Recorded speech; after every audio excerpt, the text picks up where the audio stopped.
Ada tamu yang ratusan tahun nggak mau pergi dari Indonesia. Terpaksa kita harus bertempur. Maka itu fundamentalis dan tradisionalis tidak boleh bersentuhan, harus dijauhkan, bahkan harus diadu domba. Nah, ini yang terjadi di Indonesia saat ini. Bagaimana supaya dua kelompok ini diadu domba? Nah, kenapa ini harus diadu domba? Karena kelompok fundamentalis dan tradisionalis ini yang pengikutnya paling banyak. Kalau yang namanya modernis, kelompoknya tidak seberapa. Modernis dalam pengertian reincorporation, apalagi liberalis. Mereka nggak seberapa. Mereka punya basis massa. Kita bicara basis massa akar rumput. Nah, yang memiliki basis massa akar rumput yang sangat kuat hanya kelompok fundamentalis dan kelompok tradisionalis.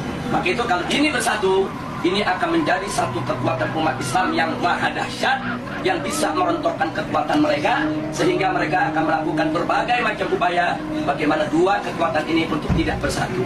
Nah, itulah sebabnya aksi 212 di mata mereka ini merupakan persatuan antara fundamentalis dan tradisionalis dalam negara. Yang kedua, jangan pernah berikan ruang kepada kelompok fundamentalis di media-media resmi mainstream tingkat nasional. Yang ketiga, yaitu jangan pernah memberitakan segala kebaikan sebesar apapun yang dilakukan oleh kelompok fundamentalis. Yang berikutnya, setiap kesalahan sekecil apapun yang dilakukan oleh kelompok fundamentalis harus diviralkan, harus disebarluaskan, dan harus diulang-ulang.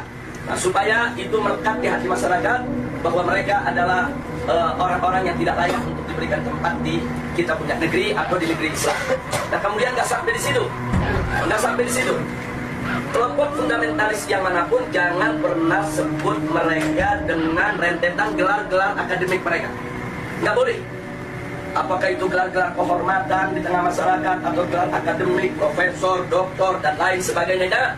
Cukup sebut namanya aja untuk mengopinikan di masyarakat bahwa kelompok fundamentalis itu kuper, bodoh, tidak berpendidikan, tidak punya gelar, nggak ngerti dunia akademik, dan seterusnya. Jadi cukup sebut nama mereka, tidak perlu diberikan embel-embel yang lainnya. Nah, kemudian nggak sampai di situ. Jadi masih banyak lagi yang mereka lakukan. Apa yang kita alami saat ini di kita punya negeri.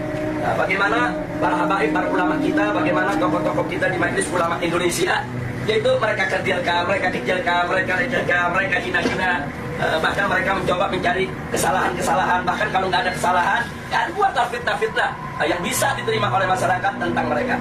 Dan ini akan mereka lakukan terus. Jadi artinya bagaimana cara menghabisi kelompok fundamentalis? Satu, kecilkan mereka. Dua, jauhkan mereka dari masyarakat. Kemudian ketiga, yaitu